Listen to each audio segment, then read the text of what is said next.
അപ്പോൾ അതിൽ first വണ്ണാണ് investigators brochure എന്ന് പറഞ്ഞിട്ടുണ്ടെങ്കിൽ. ഇൻവെസ്റ്റിഗേഷൻ ബ്രോഷർ എന്ന് പറഞ്ഞിട്ടുണ്ടെങ്കിൽ എന്താണ്, ഒരു combination of clinical and non clinical data on investigational product.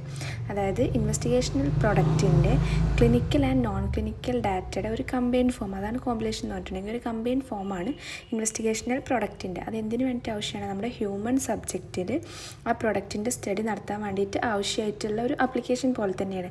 അതായത് ഹ്യൂമൻസിലെ ഈ ഒരു ഇൻവെസ്റ്റിഗേഷണൽ ഡ്രഗ് പ്രോഡക്റ്റിൻ്റെ സ്റ്റഡി നടത്താൻ വേണ്ടിയിട്ട് ആവശ്യമായിട്ടുള്ള ക്ലിനിക്കൽ ആൻഡ് നോൺ ക്ലിനിക്കൽ ഡാറ്റയാണ് ഇൻവെസ്റ്റിഗേറ്റേഴ്സ് ബ്രോഷർ എന്ന് പറയുന്നത്. നെക്സ്റ്റ് എന്ന് പറഞ്ഞിട്ടുണ്ടെങ്കിൽ പർപ്പസ് ഓഫ് ഇൻവെസ്റ്റിഗേറ്റേഴ്സ് ബ്രോഷറാണ്. ഇൻവെസ്റ്റിഗേറ്റേഴ്സ് ബ്രോഷറിൻ്റെ പർപ്പസ് അല്ലെങ്കിൽ ഒബ്ജക്റ്റീവ് എന്ന് പറഞ്ഞിട്ടുണ്ടെങ്കിൽ എന്താണ്, ഫസ്റ്റ് പറഞ്ഞിട്ടുണ്ടെങ്കിൽ ഇൻവെസ്റ്റിഗേറ്റേഴ്സിനും അതേപോലെ തന്നെ ഈ ട്രയൽസിലൊക്കെ ഇൻക്ലൂഡ് ആയിട്ടുള്ള ബാക്കിയുള്ള ആൾക്കാർക്കും എന്ത് ചെയ്യുക, ഇതിനെക്കുറിച്ചിട്ടുള്ള എല്ലാ ഇൻഫോർമേഷൻസും കൊടുക്കുക. അതായത് ഈ ഇൻവെസ്റ്റിഗേഷണൽ പ്രോഡക്റ്റിനെ കുറിച്ചിട്ടുള്ള ഇൻഫോർമേഷൻസൊക്കെ പ്രൊവൈഡ് ചെയ്യുക. ഡോസ് ഫ്രീക്വൻസി, ഇൻ്റർവെൽസ്, അങ്ങനത്തെ കാര്യങ്ങളൊക്കെ പറഞ്ഞു കൊടുക്കുക. പിന്നെ പറഞ്ഞിട്ടുണ്ടെങ്കിൽ provides insight to support clinical management of the study.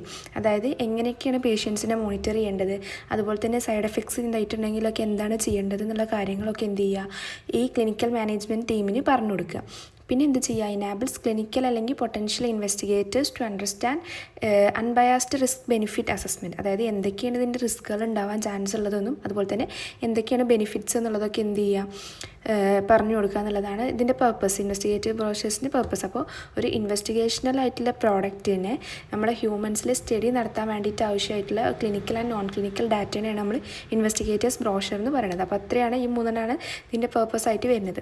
ഇനി എന്തൊക്കെയാണ് കണ്ടൻസ് ഓഫ് ഇൻവെസ്റ്റിഗേറ്റേഴ്സ് ബ്രോഷർ നോക്കാം. First one, title page, confidentiality statement ഉണ്ടായിരിക്കും, പിന്നെ ടേബിൾ ഓഫ് കണ്ടൻസ്, പിന്നെ സമ്മറി എന്ന് പറയുമ്പോൾ എന്ത് ചെയ്യാൻ വേണ്ടി പറ്റില്ല, 2 പേജിൽ കൂടാൻ വേണ്ടിയിട്ട് പറ്റില്ല. അതിലെന്ത് ചെയ്തിട്ടുണ്ടായിരിക്കണം, ഫിസിക്കൽ, കെമിക്കൽ, ഫാർമസ്യൂട്ടിക്കൽ, ഫാർമക്കോളജിക്കൽ പ്രോപ്പർട്ടീസും അതുപോലെ തന്നെ ഫാർമക്കോകൈനറ്റിക്, മെറ്റാബോളിക് ആയിട്ടുള്ള എല്ലാ സിഗ്നിഫിക്കൻ്റ് ആയിട്ടുള്ള കാര്യങ്ങളും ഹൈലൈറ്റ് ചെയ്തിട്ടുണ്ടായിരിക്കണം ഈ സമ്മറിയിൽ. പിന്നെ അടുത്തെന്ന് പറഞ്ഞിട്ടുണ്ടെങ്കിൽ ഇൻട്രൊഡക്ഷനാണ്. ഇൻട്രൊഡക്ഷൻ എന്ന് പറയുമ്പോൾ അതിലെന്തൊക്കെ വേണം, chemical name, active ingredients, pharmacological class, അതേപോലെ തന്നെ അതിൻ്റെ ഇൻഡിക്കേഷൻസും കാര്യങ്ങളൊക്കെ അതിലുണ്ടായിരിക്കണം. പിന്നെ അതുപോലെ തന്നെ എന്താണ്, നമ്മുടെ ഒരു ജനറൽ ആയിട്ടുള്ള അപ്രോച്ച്, അതിൻ്റെ ഇവാലുവേഷനെ കുറിച്ചിട്ടുള്ള ഒരു ജനറൽ ആയിട്ടുള്ള അപ്രോച്ചും അതിലുണ്ടായിരിക്കണം. ഇനി അടുത്തതെന്ന് പറഞ്ഞിട്ടുണ്ടെങ്കിൽ physical, chemical, pharmaceutical properties and formulations ആണ്. അതായത് നമ്മുടെ ഈ ഹാൻഡ്ലിങ്ങും പിന്നെ അതുപോലെ തന്നെ ഇൻവെസ്റ്റിഗേഷണൽ പ്രൊഡക്റ്റിൻ്റെ ഹാൻഡ്ലിങ്ങും പിന്നെ ഫിസിക്കൽ, കെമിക്കൽ, ഫാർമസ്യൂട്ടിക്കൽ പ്രോപ്പർട്ടീസ് എന്തൊക്കെയാണെന്നൊക്കെ അതിലുണ്ടായിരിക്കണം. പിന്നെ അതേപോലെ തന്നെ ഏതെങ്കിലും ഒരു നോൺ കോമ്പൗണ്ടിനെ കുറിച്ചിട്ടുള്ള സ്ട്രക്ചറൽ സിമിലാരിറ്റി ഉണ്ടെന്നുണ്ടെങ്കിൽ അതും എന്ത് ചെയ്തിട്ടുണ്ടായിരിക്കണം, അതിൽ മെൻഷൻ ചെയ്തിട്ടുണ്ടായിരിക്കണം. ഇനി നോൺ ക്ലിനിക്കൽ സ്റ്റഡീസാണ്. നോൺ ക്ലിനിക്കൽ സ്റ്റഡീസ് എന്ന് പറയുമ്പോൾ എന്തൊക്കെയാലും നമ്മുടെ റെലവൻ്റ് ആയിട്ടുള്ള non clinical pharmacology, toxicology, pharmacokinetics അതിൻ്റെ ഒക്കെ റിസൾട്ട് ഉണ്ടായിരിക്കണം. പിന്നെ അതുപോലെ തന്നെ സമ്മറി ഫോമിൽ കൊടുത്തിട്ട് ഉണ്ടായിരിക്കണം. പിന്നെ ഈ ഇൻഫോർമേഷൻസിൽ എന്തൊക്കെയാണ്, അതായത് ഇപ്പോൾ നമ്മൾ കൊടുക്കേണ്ട ഇൻഫോർമേഷൻസിൽ എന്തൊക്കെയാണ് വേണ്ടത് വെച്ചിട്ടുണ്ടെങ്കിൽ ഏതൊക്കെ സ്പീഷീസാണ് ടെസ്റ്റ് ചെയ്തത്, എത്ര ഓരോ, ഇപ്പോൾ നമ്മൾ പഠിച്ചിട്ടുണ്ടല്ലോ, നമ്മുടെ എക്സ്ഫാമിലൊക്കെ പഠിച്ചിട്ടുണ്ടല്ലോ, എങ്ങനെ എത്ര മെയിലുണ്ട് എത്ര ഫീമെയിലുണ്ട് അങ്ങനത്തെ ഏതൊക്കെ സെക്സാണ് യൂസ് ചെയ്തിട്ടുള്ളതും അതേപോലെ തന്നെ അതിൻ്റെ ഡോസ് എങ്ങനെയാണ്, dose interval, route of administration, അതൊക്കെ അതിൽ പറഞ്ഞിട്ടുണ്ടായിരിക്കണം. ഇനി അതിൽ തന്നെ 3 സബ്ബായിട്ട് വരുന്നുണ്ട്. ഒന്ന് നോൺ ക്ലിനിക്കൽ ഫാർമക്കോളജി ഉണ്ട്, ഫാർമക്കോകൈനറ്റിക് ആൻഡ് പ്രൊഡക്റ്റ് മെറ്റാബോളിസം ഉണ്ട്, ടോക്സിക്കോളജി ഉണ്ട്. നോൺ ക്ലിനിക്കൽ ഫാർമക്കോളജി എന്ന് പറയുമ്പോൾ എന്തേക്കാരും ആ ഒരു ഇൻവെസ്റ്റിഗേഷണൽ പ്രോഡക്റ്റിൻ്റെ ഫാർമക്കോളജിക്കൽ ആസ്പെക്ട്സ് ആയിക്കാരും അതിൽ ഇൻക്ലൂഡ് ആയിട്ടുണ്ടാവേണ്ടത്.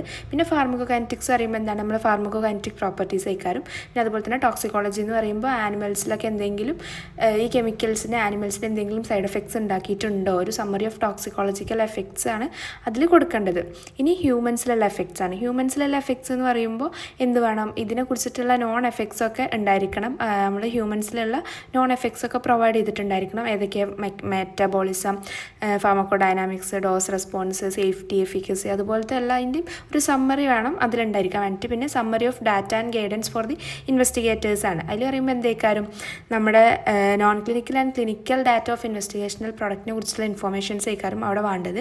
അവിടെ ഈ ഇൻവെസ്റ്റിഗേറ്റേഴ്സ് ബ്രോഷർ നോക്കിയിട്ടുണ്ടെങ്കിൽ എന്ത് ചെയ്യാൻ വേണ്ടി പറ്റും, ഇൻവെസ്റ്റിഗേറ്റേഴ്സിന് എന്തൊക്കെയാണ് പോസിബിൾ ആയിട്ടുള്ള റിസ്ക്കുകൾ, ADR, അതുപോലെ തന്നെ എന്തൊക്കെ പ്രിക്കോഷൻസ് ആണ് എടുക്കേണ്ടതെന്നുള്ള കാര്യങ്ങളൊക്കെ എന്ത് ചെയ്യും, മനസ്സിലാവും. അപ്പോൾ മെയിനായിട്ട് എന്ത് ചെയ്യാം, ഇത്രയാണ് അതിൻ്റെ കണ്ടൻറ്റ് വരുന്നത്. അപ്പോൾ മൊത്തത്തിൽ എന്താണ്, ഇപ്പോൾ നോൺ ക്ലിനിക്കൽ സ്റ്റഡി ആണെങ്കിൽ എന്തേക്കാരും ഒരു സമ്മറി ആയിക്കാരും, ഈ നോൺ ക്ലിനിക്കൽ ഡാറ്റാസിൻ്റെ ഒരു സമ്മറി ആയിക്കാരും അതിലുണ്ടായിരിക്കുക.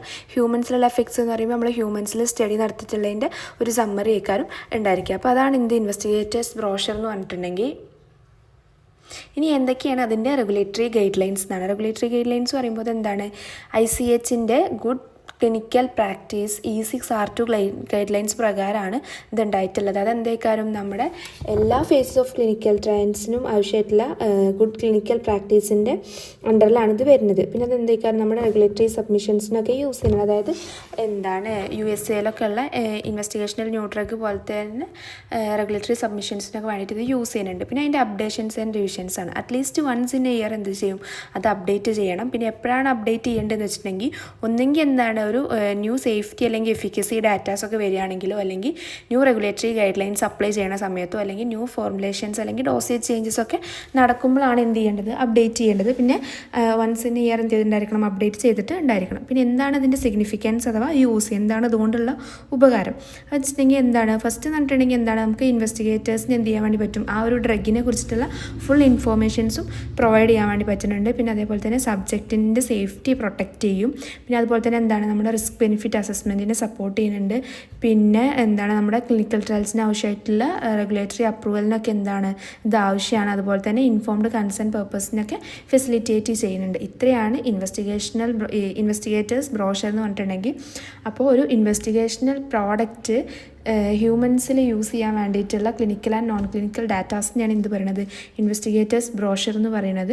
പിന്നെ എന്ത് പറഞ്ഞു, അതിൻ്റെ പർപ്പസ് എന്താണെന്ന് പറഞ്ഞു, സിഗ്നിഫിക്കൻസ് പറഞ്ഞു, അതുപോലെ തന്നെ അതിൻ്റെ കണ്ടൻറ്റ് എന്തൊക്കെയാണെന്ന് പറഞ്ഞു, regulatory guide lines, updations and revisions എന്തൊക്കെയാണെന്ന് പറഞ്ഞു. ഇത്രയാണ് എന്ത് വരുന്നത്, ഇൻവെസ്റ്റിഗേറ്റേഴ്സ് ബ്രോഷർ വരുന്നത്. ഇതൊരു 10 മാർക്കിനൊക്കെ ചോദിക്കാൻ ചാൻസ് ഉള്ള ക്വസ്റ്റ്യൻ ആണ്. അപ്പോൾ 10 മാർക്കിനൊക്കെ ചോദിക്കുമ്പോൾ എന്ത് ചെയ്യുക, കംപ്ലീറ്റ് ആയിട്ട് തന്നെ എഴുതുക. ഇനിയിപ്പോൾ അഥവാ 5 മാർക്കിനാണ് ചോദിക്കുകയാണെങ്കിൽ നമ്മൾ ആ കണ്ടൻറ്റ് പറഞ്ഞില്ലേ അതിൽ എന്താണോ 10 മാർക്കിന് ചോദിക്കുമ്പോൾ ഇതുപോലെ തന്നെ എഴുതണം. ഇനി 5 മാർക്കിന് ചോദിക്കുകയാണെന്നുണ്ടെങ്കിൽ ആ കണ്ടൻസ് എന്നുള്ളതിന് എന്ത് ചെയ്യുക, മെയിൻ ആയിട്ടുള്ള പോയിൻറ്റ്സ് മാത്രം എഴുതുക കേട്ടോ.